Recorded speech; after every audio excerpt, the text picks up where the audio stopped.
Bom dia, Renata. Muito obrigada por aceitar nosso convite. Eu não vou dar mais delongas, eu quero que você se apresente para as nossas estudantes e conte um pouco sobre suas pesquisas, o que você vem fazendo, quais têm sido suas urgências e desejos em termos de pesquisa para Angola. Olá a todas, eu sou a Renata Torres, sou uma artista multidisciplinar angolana, nascida e criada em Luanda. E, bem, nesse momento eu estou a fazer o mestrado em dramaturgias do corpo e da cena. Mas, como eu disse, eu sou uma artista multidisciplinar, então eu utilizo de várias linguagens para me expressar artisticamente. E eu tenho um interesse muito grande, muito específico pela questão da memória. Nesse momento, eu estou muito focada em como o nosso corpo físico ele apresenta essa memória, não representa, mas apresenta como se dá essa memória fisicamente no nosso corpo. E eu tenho pesquisado muito também a questão do luto e os traumas intergeracionais. Isso, obviamente, vai nos levar um pouco para esse lugar que nós estamos agora. Eu tenho um viés muito politizado na minha arte, em todas as linguagens, inclusive, e eu tenho um foco maior na questão da mulher, né? Como essa mulher ela é representada, como ela é apresentada na nossa sociedade angolana. É isso. Obrigada. Então vamos começar. Eu quero que você nos compartilhe com a gente um pouco, como eu tinha comentado antes, a gente está estudando um pouco esses dois conflitos armados grandes que marcam a história de Angola de uma forma muito incisiva.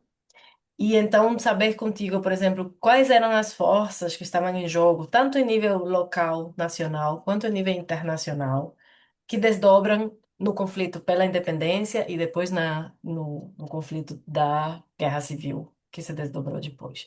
Então, quais são esses atores, quais são os fatores que fazem que esses conflitos iniciem? Olha, eu acho que o que está no livro, nos livros de história, né, fala muito da luta entre os colonizados e os colonizadores, mas pouco se fala de como essa luta ela foi atravessada por forças locais também, né? E muito continentais e globais, porque Portugal na altura estava assim no não estava bem no centro, mas estava também envolvida em todas as questões políticas internacionais da altura, né, naquele momento. Então, nós tínhamos, por um lado, esses movimentos nacionalistas a disputarem diferentes projetos de nação, né? Inclusive, foi essa disputa que nos levou mais tarde para a Guerra Civil, mas também para aquela altura, naquele contexto, as questões da Guerra Fria que foram transformando a Angola numa espécie de palco para esses interesses internacionais, né? Então, a nossa independência, como eu penso nela hoje, ela foi ao mesmo tempo um processo de libertação, sim, mas também um campo de disputa geopolítica. Então, e eu penso muito nisso, inclusive escrevi e dirigi e co-dirigi uma série, Processo, que traz exatamente um pouco, porque é pré-independência, e traz um pouco de como esses grandes movimentos de libertação eles impactaram também corpos concretos, né? De mulheres, crianças, camponeses e tal. E essas figuras, elas raramente aparecem na narrativa oficial, né? Então, pensar também um pouco nesses outros atores, essas esses camponeses, essas mulheres, principalmente mulheres. Eu vou tocar muito nesse ponto, porque eu tenho, inclusive, uma indignação com o nosso Museu de História Militar e no corredor de entrada, até o momento, não sei hoje, no dia dessa entrevista, mas até os meses atrás, não tinha foto de nenhuma mulher militar. E isso me faz confusão até hoje.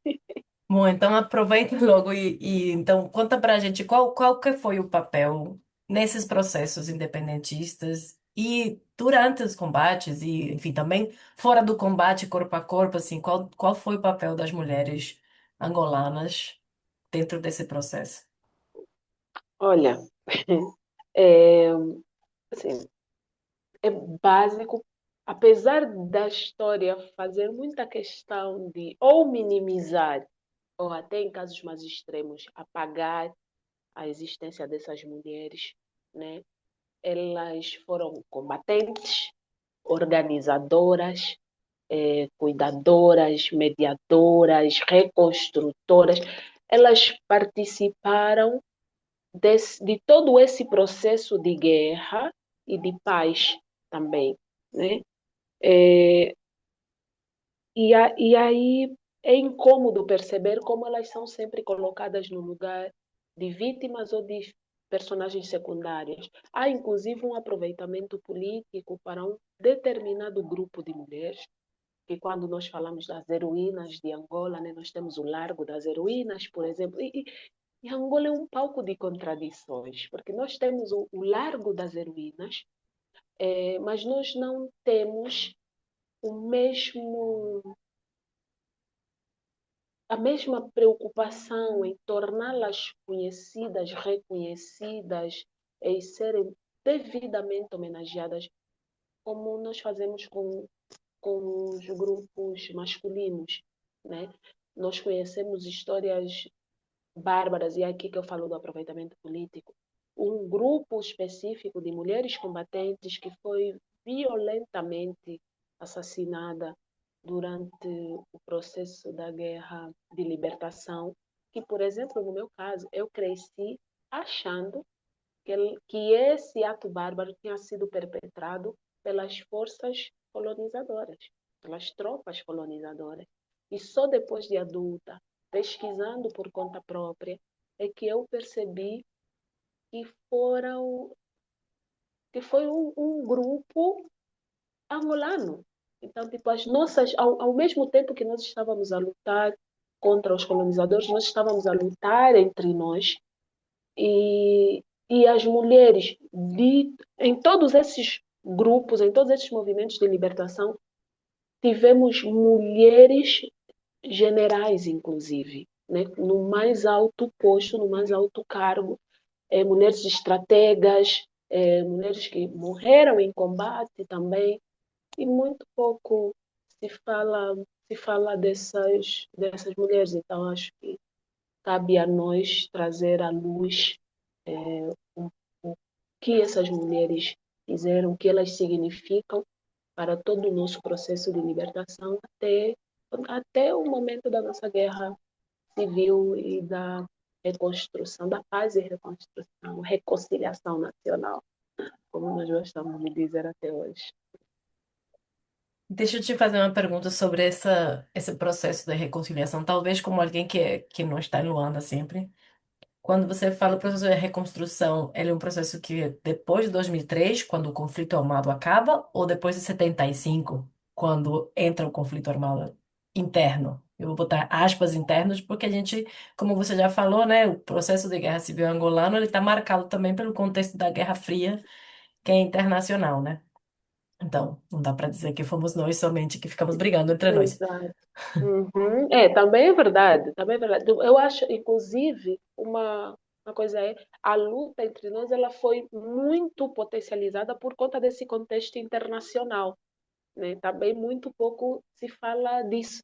A, a, a influência externa que teve para nós o massacre da Baixa de Cassange, por exemplo, a influência externa que nós tivemos foi muito forte. E o slogan da paz e da reconciliação nacional, ele se popularizou, ele se tornou famoso depois, né, de 2002, que foi quando a guerra oficialmente terminou com a morte do Savimbi na altura, mas o plano de reconstrução ele é da altura da independência, né? O nosso hino fala inclusive sobre isso, de reconstruir o país com o homem novo, pensarmos para Angola o homem novo, quem era e pensar quem era esse homem novo, né? Quem era esse novo angolano? E nunca se chegou a um acordo. O conflito interno ele também se popularizou porque não houve acordo entre o que é essa Angola, o que é essa Angola sem os colonizadores, né? Nós nunca chegamos a um acordo sobre isso e vivemos muitos anos, até hoje, inclusive, a discutir sobre essa identidade cultural. Só que eles foram até o extremo, tiveram que pegar armas para se fazer ouvir. Claro.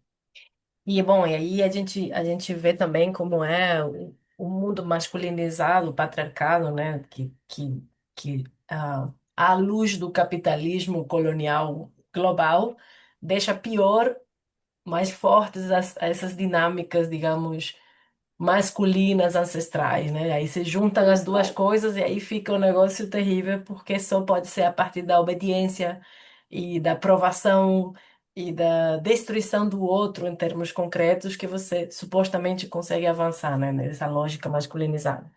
E ao mesmo tempo o paradoxo de pensar, e aí eu vou talvez fazer uma comparação com a América Latina e essa discussão sobre a identidade, que é em países que foram colonizados durante tanto tempo uma identidade pura, ela é simplesmente impossível.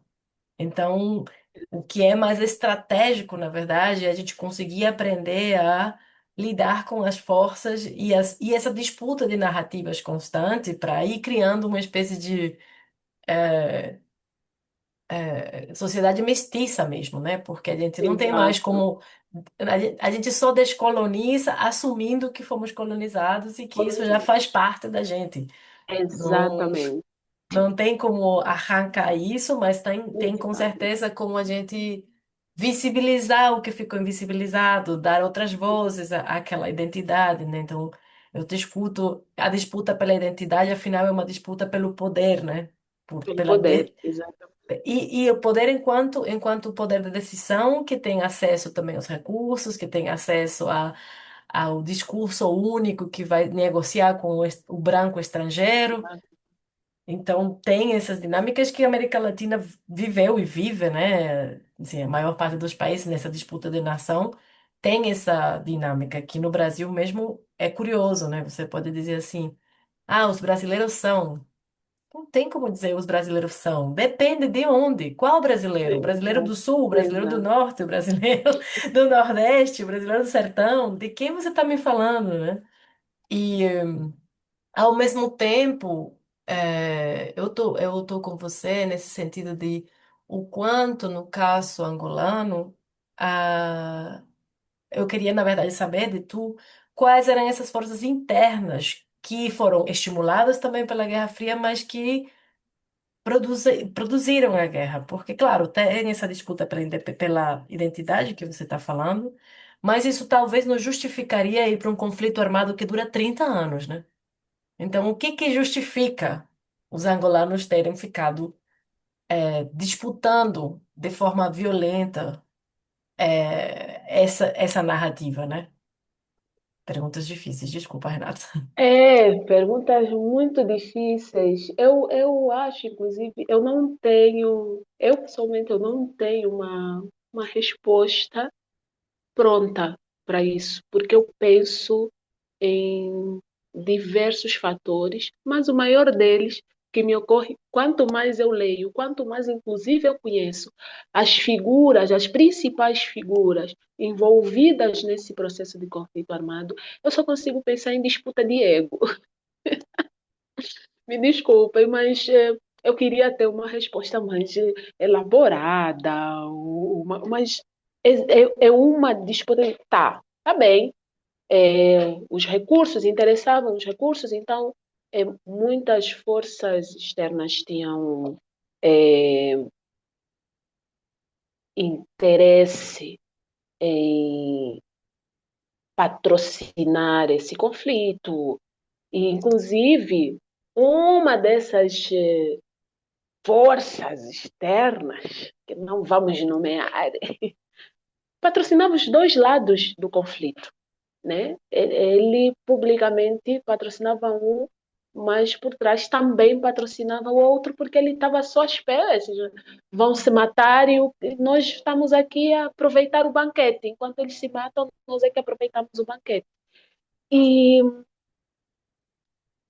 assim, eu não consigo pensar em nada que justifique, porque nós estamos a falar de homens extremamente inteligentes, bem articulados, inclusive, com ideais muito claros sobre como eles pensavam o país, como eles pensavam nação, mas ainda assim não conseguiram se entender.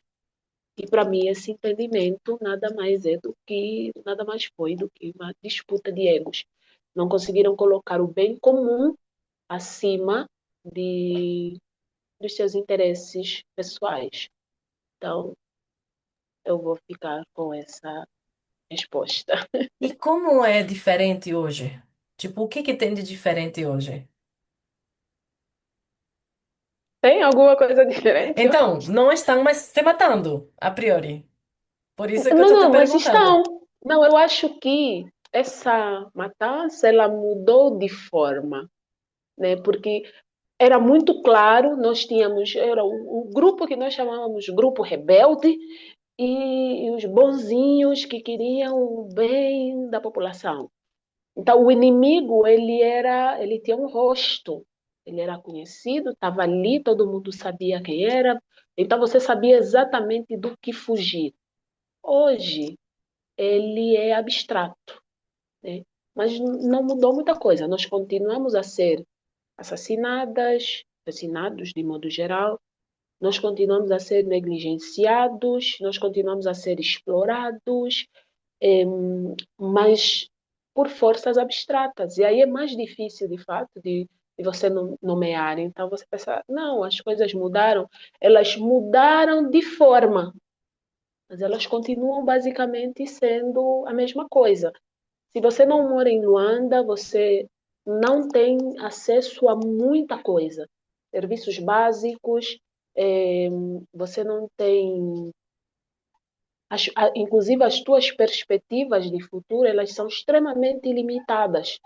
Então, para mim, não mudou assim tanto. Eu já andei por Angola, eu conheço quase todas as províncias da Angola, e não estou a falar de conhecer, de passar pela capital, não. De municípios recônditos, que não tem água corrente, não tem energia elétrica, que, enfim, o pessoal sobrevive mesmo. E muito à custa das mulheres, lá está, porque os homens vão embora com a conversa de que precisam de melhorar as condições de vida e tal, mas eles aonde vão esquecem, muitas vezes esquecem do que deixaram para trás. Então, para mim, não mudou tanto assim. Nós continuamos a ter zonas minadas. Então, você está aí para a tua lavra e de repente, bum, explodiste. Então, Hum. Qual é o papel de Portugal nisso tudo? Desde aquele momento até agora, eu quero fazer uma ressalva de umas coisas que eu estudei nesses últimos tempos, que tinha a ver com como se deu finalmente essa assinatura da independência, na qual Portugal escolhe uma pessoa, uma liderança de cada um dos movimentos independentistas para formar esse governo, digamos, tripartito, uhum. excluindo da possibilidade de participar dessa tripartita todos os outros movimentos democráticos que não eram, não pertenciam ao conflito armado. E, de alguma forma, para mim, isso deixa um palco estratégico para a guerra civil. No momento em que você só inclui no governo pessoas que eram lideranças armadas, de conflitos armados, sem ter, e pessoas que estão acostumadas a viver da guerra, que cresceram na guerra, porque estamos Na falando de um guerra. conflito de, não sei, durou Uhum. 20 anos, talvez. Aí pessoas que se criaram na guerra para governar, evidentemente, sem outras forças democráticas, a ferramenta que teriam seria também a guerra. E Portugal faz isso e sai para observar o que vai acontecer. Então, estratégico. Estratégico, super estratégico, porque eu consigo pensar nisso como eles tentando provar um ponto. Porque eles, inclusive, uma coisa que o governo salazarista fazia era vender, né, esse lusotropicalismo, dizer que as províncias ultramarinas estão super felizes por serem províncias ultramarinas. Então, a imagem internacional que Portugal vendia das colônias era que era todo mundo muito feliz e estava todo mundo muito satisfeito com aquilo.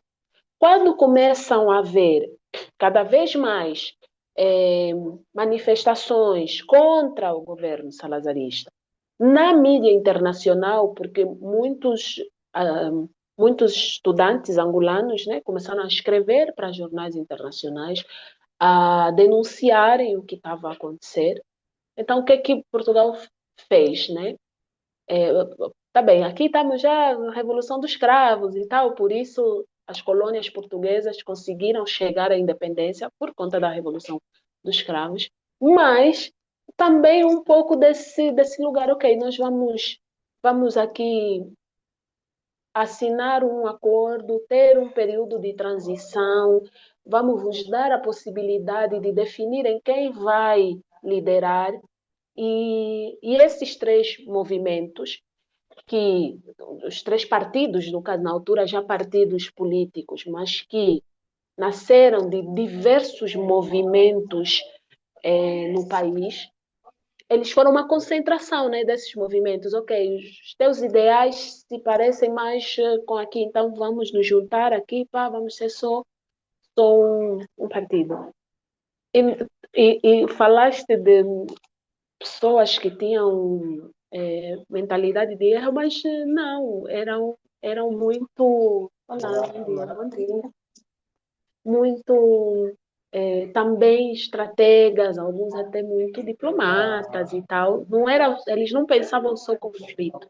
Por isso é que eu falo da disputa de egos, porque para mim foi a única explicação. Eles eram homens que sentavam entre eles, conversavam entre eles, principalmente fora da Angola. Isso é o que mais me impressiona. Principalmente seus encontros fora da Angola. Pensavam, tinham um discurso muito voltado para o bem comum, mas depois, e aí é que eu acho que tem essa mão invisível de Portugal que começa a soprar coisas. Sabe aquilo? Você começa a falar, mas você, quando você está isolado com cada um deles, você fala, mas você tem mais potencial para. Entendeu? Então começa a colocar sementinhas na cabeça de cada um deles individualmente, para que eles pudessem pensar que são mais capazes do que todos os outros partidos políticos. Né?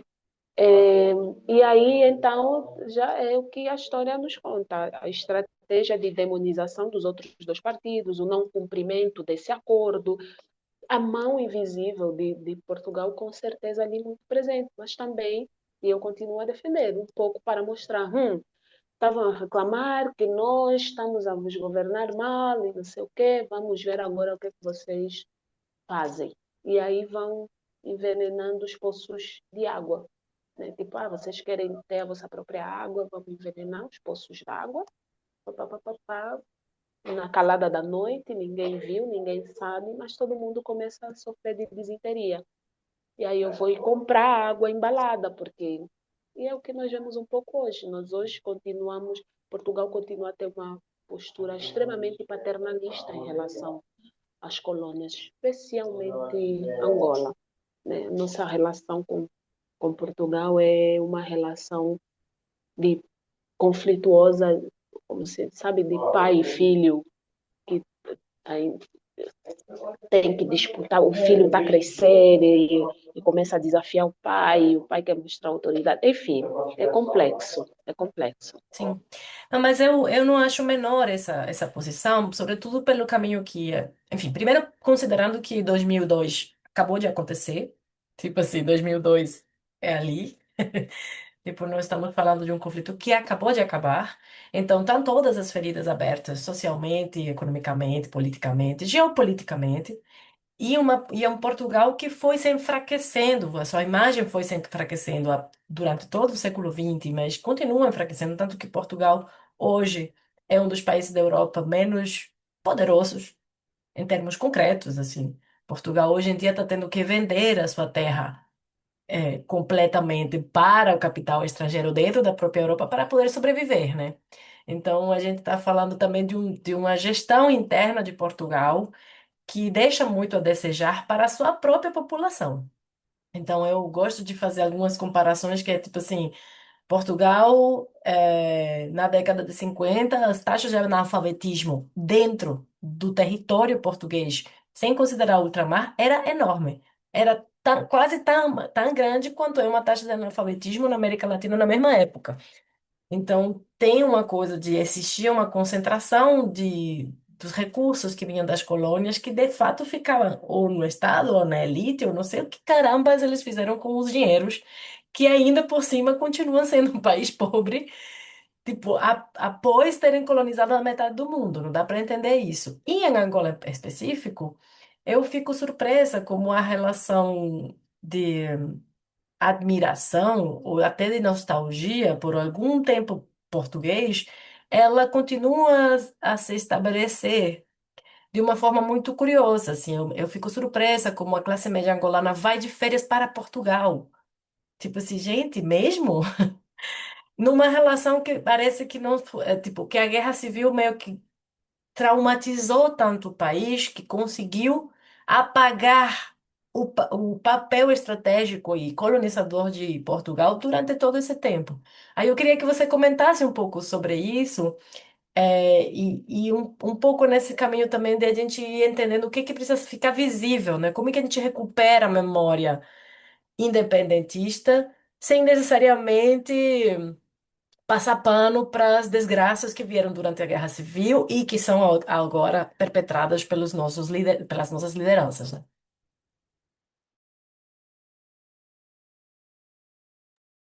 Pois é, então, eu acho que é exatamente aqui que o bicho pega.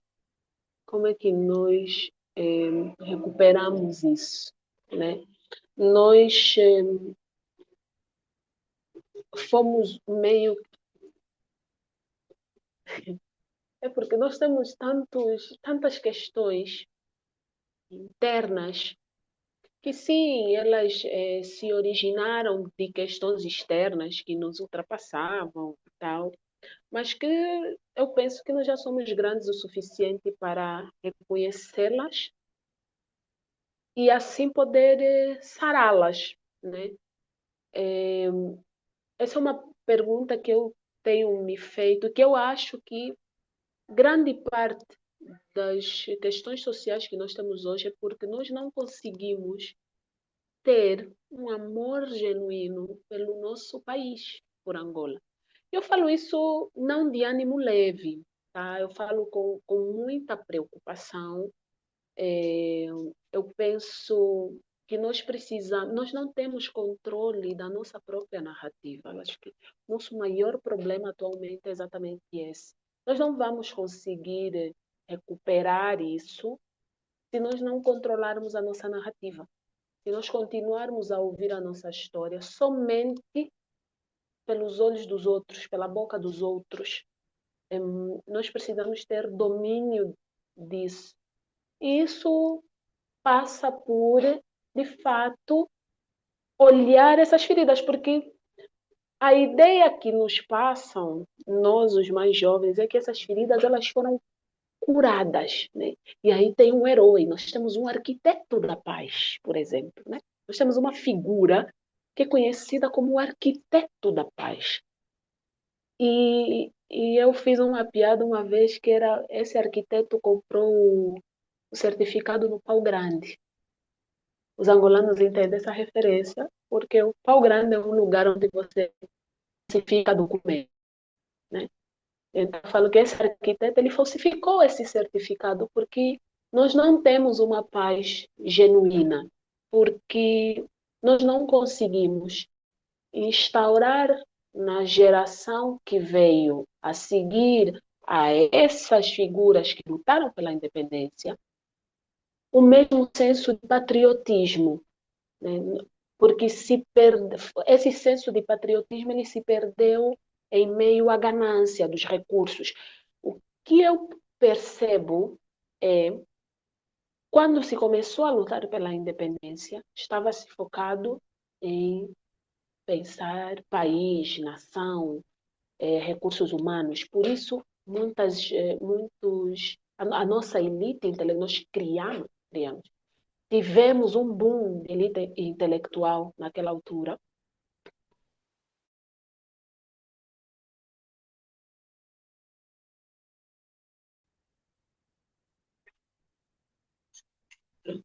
É, pois então, quando essas figuras elas se depararam também com os recursos naturais, com que quando começaram de fato a compreender o porquê de tanto interesse nas nossas terras, acho que aí muitos deles se perderam um pouco, ficaram muito focados na exploração desses recursos e deixaram um pouco de lado o projeto país. E isso fez com que eles não passassem para as próximas gerações, para os seus filhos, os seus netos, é, o senso de patriotismo que foi o que lhes moveu lá atrás. Então, hoje nós ainda temos feridas que estão cobertas, estão a apodrecer, inclusive, porque nós vemos o estado em que o país está, nós vemos como a geração atual fala sobre o país. Ah, o país tem dono. Então, todo mundo só quer tirar um pedaço do país, ninguém mais pensa efetivamente no bem comum. Porque não se curaram, essas feridas elas não se curaram. Então, pensar em como restaurar essa memória, eu acho que passa por controlar a nossa narrativa. Nós precisamos começar a contar nossas histórias. E não é contar a do Ngangula que estava indo na escola no domingo. Não é sobre isso, mas assumirmos também os nossos erros, aonde foi que nós erramos, para que esses erros não se repitam. Porque se nós não assumirmos que aquilo foi um erro, nós tendemos a repetir esses erros. E aí nós vamos estar nesse loop eterno, estar nessa espiral aonde nada de fato se resolve, as coisas só vão mudando de lugar e de figura, mas os problemas continuam a ser os mesmos, né? Você toca numa Não sei se eu coisa. consegui responder a pergunta. Agora fiquei confusa. Não tem problema. A gente vai circulando, daqui a pouco volta. Porque aí você passou para a seguinte coisa que eu queria te perguntar, que era justamente sobre essas cicatrizes, essas marcas. Mas enfim, eu acho que eu pego do que você está falando uma coisa super importante que tem a ver com controlar a narrativa. Eu não, nem usaria a palavra controle, mas usaria tipo construção da narrativa. Eu acho que tem algum lugar numa. Existe uma narrativa oficial na qual ninguém acredita. Tipo assim, eu já essa é a minha quinta vez que eu vou em Angola e é só estar nas ruas conversando com as pessoas que você sabe que ninguém acredita nessa narrativa oficial. Mas ao mesmo tempo existe uma espécie de, e aí eu vou, né, avançar nesse sentido, uma espécie de autocensura que que não nos permite, então, construir outra narrativa. Se esta narrativa oficial não é verdadeira, como é que a gente vai construir alguma outra? Pelo menos começar a disputá-la, fazer ensaios sobre essa nova narrativa, trazer à visibilidade dados históricos, dados com algum nível de coragem e de estratégia, porque a gente sabe que a censura real, ela existe em Angola, ela existe, mas que ela é muito facilitada porque a autocensura já está garantida. Então, antes mesmo que as nossas lideranças precisem chegar na exposição, para fechar a exposição, a gente já censurou os trabalhos antes mesmo de eles serem paridos. Então, tem um lugar ali que é sobre a narrativa, que eu queria que você um pouco, primeiro, pudesse discorrer um pouco sobre como você vê essa questão da censura oficial e da autocensura, e de como esses lugares de censura, eles acabam impedindo a produção de uma narrativa, digamos, promissória, sabe? Promissória para os angolanos. É, a questão da censura, da autocensura, a autocensura, ela, para mim, tem um marco, assim, inegável na história da Angola, que é o 27 de maio de 77. O 27 de maio de 77, mesmo quem não viveu esse período, assim, sombrio da nossa história pós-independência, antes da Guerra Civil, vive as consequências dela e muitas vezes nem sabe, porque lá está traumas intergeracionais. Então, a forma como tudo aconteceu, 27 de maio, fez com que muita gente entendesse que precisava começar-se a policiar, como precisasse policiar os seus dentro de casa mesmo. E aí se popularizou a famosa música, né, de Talá. Che menina não fala política. Então, essa autocensura vem de um lugar muito claro para todos nós, mesmo que você não saiba o que é o 27 de maio, como aconteceu, você sabe, você conhece essa música, você sabe do lugar que vem. Os mais velhos te diziam, Che menino não fala política. Eu sempre achei isso extremamente contraditório, porque nós estamos a vir um país que tem um histórico de falar de política, de lutar pelo seu lugar no mundo. E aí, essas mesmas pessoas que lutaram pela libertação do país, que percebem que a, a, a liberdade ela precisa ser conquistada, muitas vezes à força, de dizerem para vocês, na tua vez, você não pode falar de política. Então, nós crescemos com isso. Nós temos noção dos limites que precisamos ter para não nos indispormos com o governo. E é isso mesmo, é com o governo, não é com o tio, é com o governo. Você não é ninguém. Você está na periferia a fazer a tua cena. Ninguém nem sabe que você existe. Você provavelmente nem tem bilhete de identidade, mas você sabe que se você ultrapassar determinado limite, o governo vai te encontrar. Então, nós crescemos com isso. Isso faz com que nós nos censuremos automaticamente. Então, o governo, hoje por hoje, ele não precisa mais nos dizer isto aqui não pode, isto aqui não pode. Como disseste muito bem, ele não precisa mais chegar na galeria e encerrar uma exposição. O artista já sabe, ele já nasceu com essa pré-programação de que sobre isso eu não posso falar. E quem se atreve a comentar o mínimo sobre é visto como persona não grata, é visto como par, é visto como é, revu, é um termo que se popularizou muito em Angola. Você não podia comentar sobre o que está acontecendo no país. Se não fosse para florear a verdade, você era visto como revu. Você nem é revu, você não é revolucionário, você nem é ativista sequer, você é só alguém que comentou sobre uma notícia. Tá? A notícia conhecida é um fato que aconteceu, você está a comentar sobre isso e você é visto como revu. Então, nós começamos a vir, então até crianças que nascem que nem sabem o que é o 27 de maio, o que foi 27 de maio, já começaram a vir com essa pré-programação, né? De não falar sobre política. E aí, o que eu proponho no meu trabalho é exatamente esse enfrentamento. que é olhar os nossos problemas de frente e aí a construção dessa narrativa ela precisa passar por esse lugar de olhar as nossas debilidades de frente para que nós possamos superá-las, né? Então, falar sobre essas debilidades não é amar menos o país, não é ir contra o governo per se, né? Também, de certa forma, é porque se o governo que deveria trabalhar em prol do povo assim não o faz, então você está a falar contra, né? Mas não é contra o governo, são contra as ações do, do governo, né?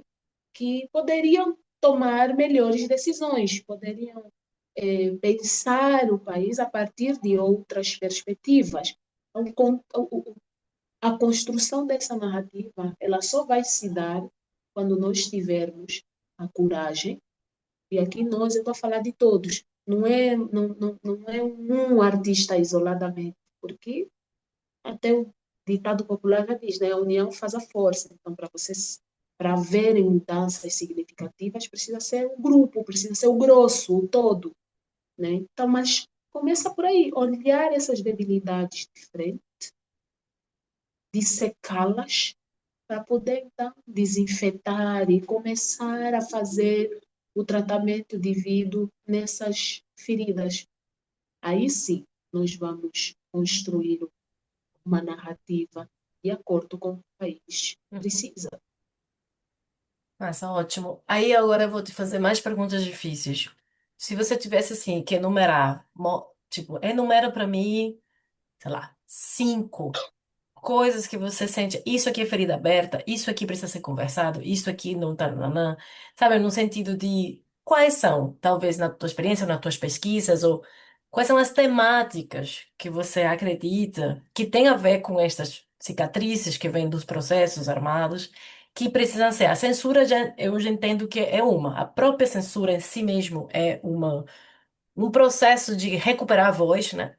Que é tipo assim, a ferida de ter sido literalmente assassinados, né? A gente sabe que o 27 de maio foi um genocídio em massa e famílias inteiras ficaram destruídas nesse processo. Então, essa é uma ferida, né?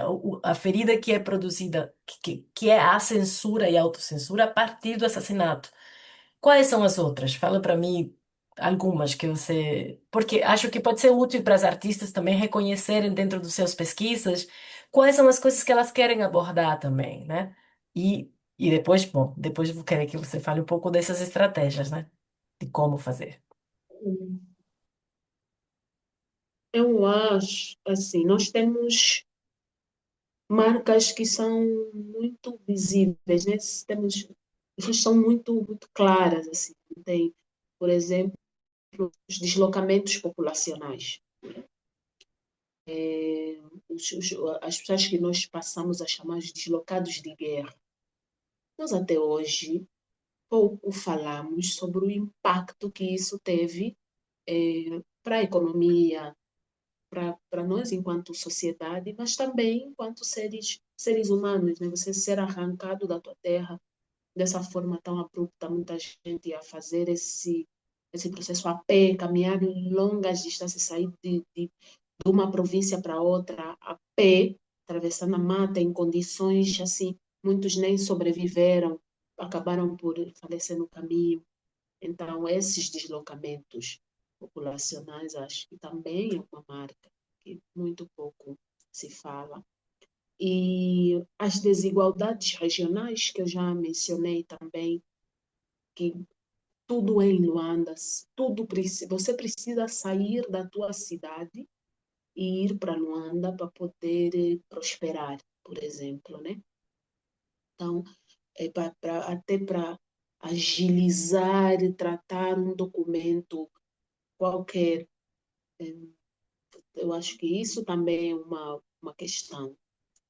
E definitivamente a concentração de poder, né? Que, na verdade, no fim do dia, tudo vai circular em torno disso. O poder está concentrado em Luanda.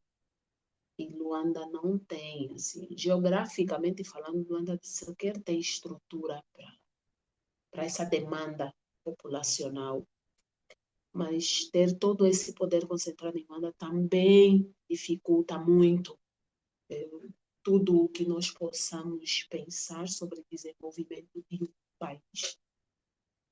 É, e aí eu vou falar de um aspecto que é o que eu estou a pesquisar nesse momento especificamente, que é nós não termos feito os nossos lutos. Nós não fizemos, tem muita família que não fez o luto dos seus entes queridos. Nós sabemos que nós temos rituais fúnebres muito específicos, né? E muitas famílias carregam traumas geracionais, nem sabem, estão a carregar correntes que nem sabem que vêm desse lugar. Porque a nossa cosmopercepção, enquanto um povo africano, né, se localiza naquela região do universo específico, nós somos muito espirituais. Nós temos as nossas crenças. Não falo de religião propriamente dita, estou a falar de crenças. E nós sabemos a importância que é você precisar enterrar o teu morto. E a forma como você faz esse óbito, como você vive esse informações que você precisa ter para cumprir esses rituais como deve ser, para que a tua família não sofra as consequências. Então, e isso aqui é que ninguém fala, assim, pelo menos publicamente, ninguém fala. E eu estou, nesse momento, a pesquisar as consequências de não se fazer esse luto. Então, trabalho a memória coletiva, estou a trabalhar a memória coletiva a partir dessa perspectiva, de não nos ter sido permitido fazer luto, cumprir os rituais fúnebres como deve ser, porque ou eu tive que abandonar o corpo do meu ente querido numa zona qualquer, porque não dava tempo de fazer uma cova, porque nós estávamos em fuga, ou porque o meu ente querido foi arrancado de casa e nós nunca mais soubemos dele, então nós nem sequer sabemos o que aconteceu, como é que ele desencarnou, em que circunstâncias, não sei o quê. Informações que são importantes para os rituais fúnebres.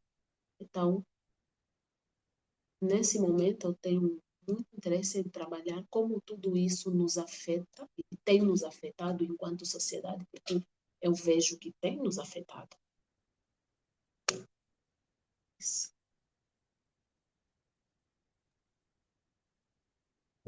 Ótimo. Eu quero cutucar um pouco mais essa coisa dos rituais, porque você fala assim, enquanto povo africano. E aí eu vou apontar de novo estas disputas também coloniais, porque uma das coisas que a colonialidade fez é apagar qualquer outro tipo de dinâmica cultural que não se adapte àquela colonial. No caso, em geral, a Igreja Católica ou mais recentemente a Igreja Evangélica, né? Então, todas as outras práticas culturais, elas ficam demonizadas, mas nós, enquanto seres que viemos também de outras culturas, temos essa memória celular e ancestral que nos exige também um trabalho de realmente combinar, no mínimo de combinação de dinâmicas, né? Fazer aquelas coisas, né? Faz o lobolo, mas também faz o casamento católico. Porque é importante, né? Tipo, em Moçambique se faz os dois. Tipo assim, alguém é loboado e também é casada na igreja, e essa conjunção de rituais faz sentido nos territórios colonizados. E não é por acaso que, por exemplo, na América Latina tem tanto sincretismo, né? A gente tem, Uhum, sim, a festa de Santa Bárbara, mas todo mundo sabe que também é a festa de Yansan. Então, assim, é porque é importante, assim, se a gente não faz a festa de Yansan, o nosso corpo não consegue fazer a passagem para a nova temporada que se vem. Então, tem e tudo parece no conhecimento colonizado, todos esses conhecimentos do ambiente que a gente chama da magia e do sagrado, eles são completamente infantilizados, né?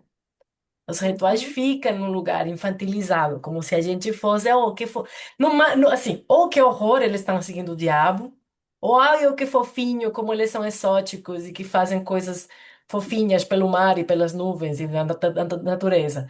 As duas opções são terríveis e nos fazem introjetar uma desvalorização pelas nossas necessidades, espirituais e políticas que afetam tudo que a gente, assim, inclusive nossa capacidade de decidir, de colocar limites, de colocar no pé de negociação de igualdade, enfim, tem várias coisas. Quando você perde quem você é, você realmente, como é que negocia? Se você não tem um eu a partir do qual negociar.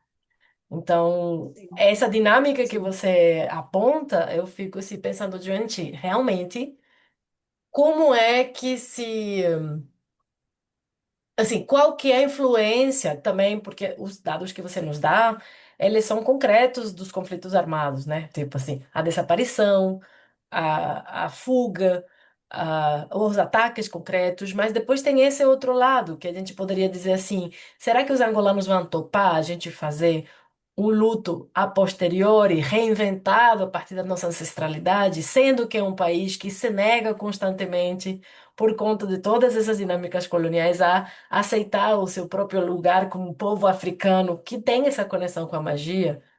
Então, eu queria um pouco que você pudesse dar uma, enfim, viajada por ali. Assim, é interessante, porque e é aqui que eu dou os props, que eu dou créditos aos colonizadores, porque eles, quando chegaram, eles perceberam que não conseguiriam nos vencer pela força. Esse é um erro muito comum, que a gente pensa que eles chegaram já, com o pé na porta. Não, não, não, não, não. Eles chegaram perdidos, eles chegaram confusos, e uma característica nossa é de acolhimento. Vamos acolher uma coisa, não sei o quê. Então, eles passaram a conhecer a nossa cultura e aprenderam qual o lugar que nos fragilizaria, que é a espiritualidade. E é tão forte a nossa espiritualidade que eu acredito piamente que é a única coisa que faz a África não desmoronar até hoje. Apesar de todas as tentativas, nós vemos até hoje África, Congo, coitados, assim, coitados. Só consigo pensar assim, coitados, Congo, mas assim, por conta dessa nossa memória celular, porque você pode, ai, mas ai, os bandas, ai, muitos angolanos assim, né? Ai, essas coisas de bandas, ai, esse anda e não sei o quê, mas a memória dele celular é o que lhe mantém em pé sobre essa espiritualidade, sobre essa ancestralidade. E não, e não há esse reconhecimento, tá bem, é normal. Mas nós também precisamos começar a normalizar essa espiritualidade ancestral. Isso é que vai fazer com que a percepção sobre o que é essa espiritualidade mudar, se alterar, né? Tirar desse lugar da demonização, porque é, a questão do exotismo é exótico, e da infantilização desses ritos, ela é muito característica do estrangeiro. Para nós é mesmo só demônio.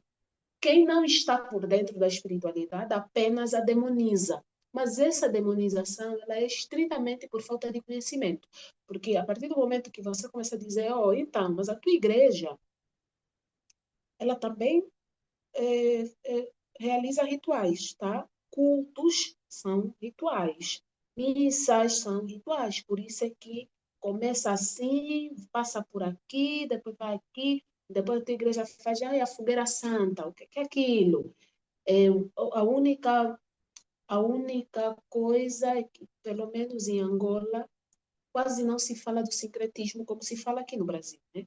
O Brasil assumiu essa sincretização e isso tem, nós percebemos como isso transformou a visão, apesar de ainda haver muita intolerância religiosa e tudo, mas isso transformou a visão já de muita gente, assumir esse sincretismo, perceber que existem essas diferentes formas de professar espiritualidade. Eu não vou falar de religião, mas de espiritualidade, de professar a espiritualidade.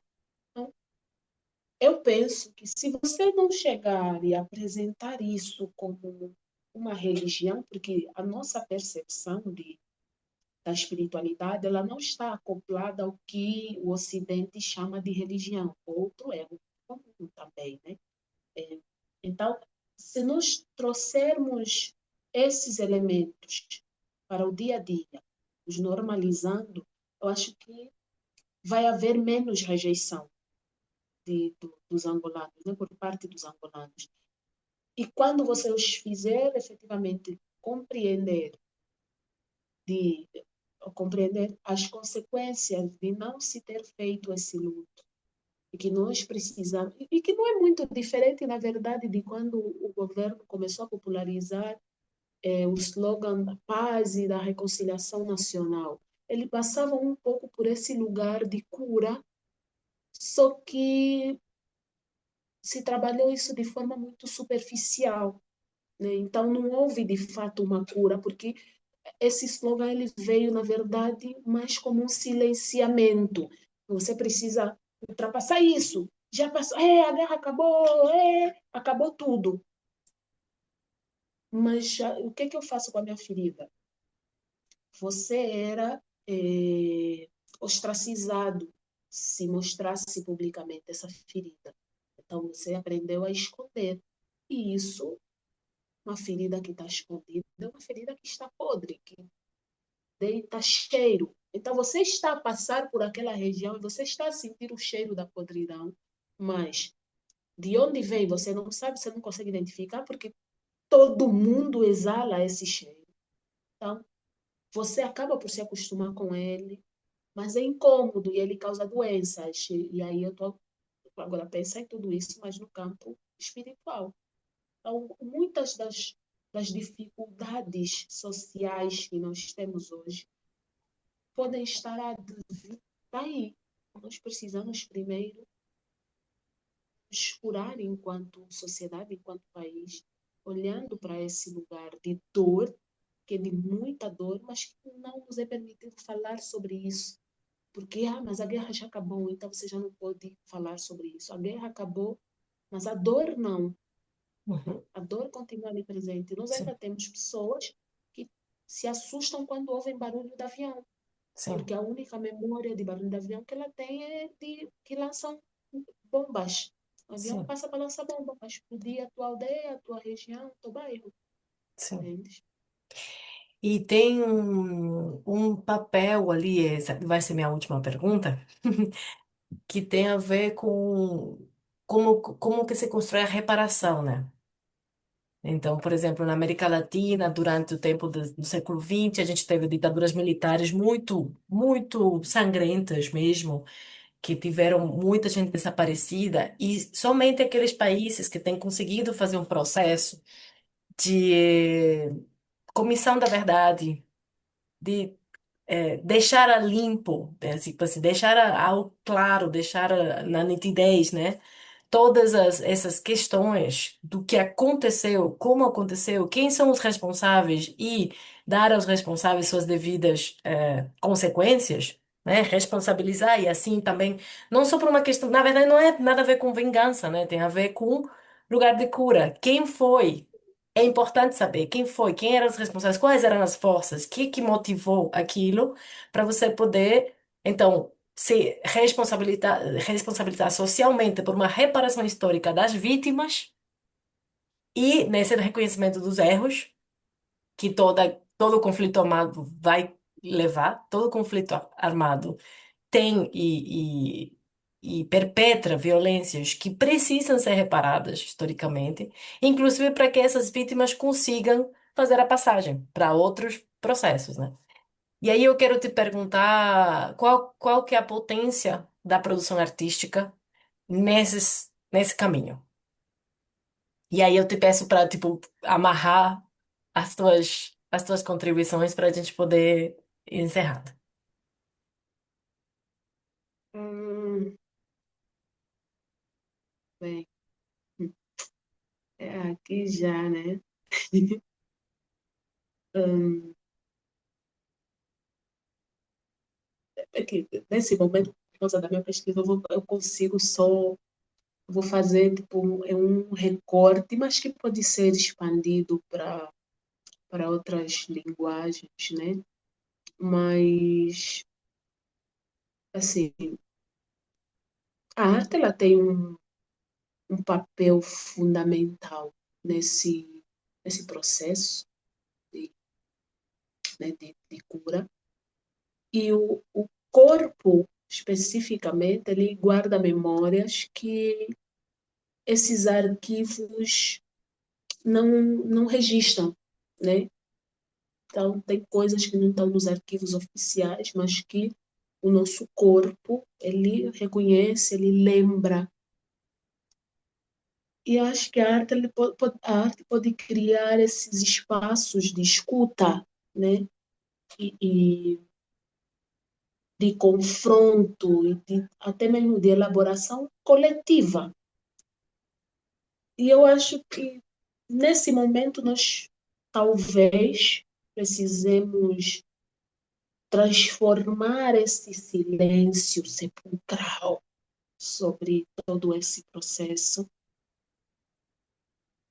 em narrativas e memórias que se transformam em possibilidades de futuro. Né? Então, não é sobre somente revisitar o passado, não é sobre isso, ai, mexer na ferida vai piorar a ferida, mas não é perceber como esse passado, ele continua vivo, né?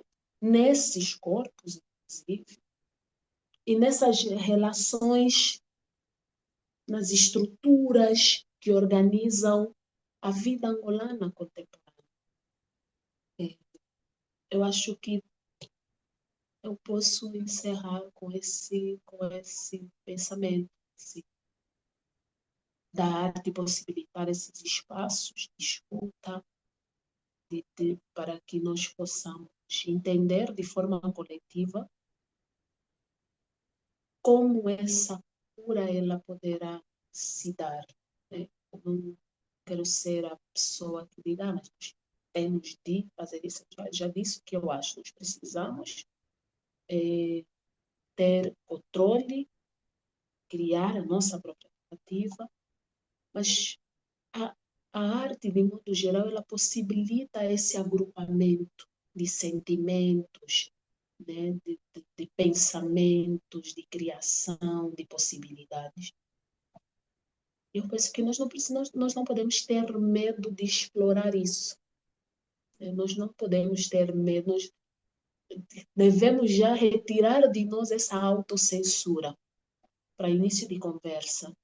Não somos nós que devemos decidir o que o outro ou como o outro vai receber. Eu acho que nem é esse. O papel do artista não é decidir como o outro vai receber a minha arte. O papel do artista é expressar o seu tempo a partir da sua linguagem artística. O que o público vai fazer com isso, o artista já não tem controle. Mas a arte tem essa possibilidade, então nós não podemos retirar da arte essa possibilidade, da nossa criação, essa possibilidade, só porque nós achamos que sobre esse assunto não se fala. Vamos nos permitir, enquanto artistas, vamos tentar, inclusive, extrapolar os nossos limites, porque eu acredito que muitos desses limites eles não são nossos especificamente, eles nos foram imputados. Então, vamos desafiar esses limites que não são nossos, para também podermos perceber quais são os nossos limites de verdade e quais são os limites que nos foram colocados, né, forçados. Muito obrigada, Renata. Fico ansiosa de ver alguma produção artística sua. Então, por favor, convide a gente quando for possível. É, acredito que tuas contribuições ajudam bastante a gente continuar discutindo, né? Porque nada disso é fechado, ao contrário, né? São conversas para serem abertas. Mas eu gosto de resgatar da tua fala um pouco de uma incentivo à coragem também, um incentivo à coragem de atravessar, né? De fazer os atravessamentos necessários, dos processos necessários para que a gente possa sair do outro lado. E a nova geração é muito importante para isso também, porque ao mesmo tempo é uma nova geração que talvez, de fato, tenha a possibilidade de se confrontar com menos trauma com algumas questões, né? Então, possa ser uma catalisadora. Nós, na América Latina, temos muito essa noção de que normalmente o trauma pula uma geração, porque é a seguinte geração que consegue entrar de novo, para poder fazer um processo de cura dos nossos avós e avós. Então, acho que isso é uma coisa que pode ser resgatada daqui. Eu vou parar a gravação. Muito obrigada. Se você quiser dizer qualquer Eu coisa agradeço. final. Não, eu acho que o que eu diria é para aproveitarem as possibilidades, inclusive porque são novas, né? Queria eu, quando era mais nova, também poder ter tido a oportunidade de ser orientada. Eu acho que tá bom, às vezes tudo acontece no seu tempo, mas tem coisa que poderia de fato acontecer antes, eu acredito. Poderia, nós nos desviamos desse caminho por várias questões. O importante é depois voltarmos a encontrarmos-nos, né? No meio de todo esse caos, nós encontrarmos ali o nosso eixo. E enquanto artistas, acho que nós temos a possibilidade, nós temos a liberdade de explorar diferentes pontos de vista, né? Apresentá-los para a sociedade, porque às vezes as pessoas estão presas numa história só, né? E nós podemos apresentar outras versões dessa mesma história. Nós temos essa responsabilidade até, por exemplo. E muitas vezes não é sobre o que eu quero ou sobre o que é melhor para mim, mas sobre o que é melhor para a comunidade. Eu penso muito nessa questão do coletivo, porque ninguém se faz sozinho e, e acho que devem aproveitar, explorem. São jovens, explorem, aproveitem e sejam destemidas. Maravilha. Muito obrigada. Seguimos, galera. Obrigada.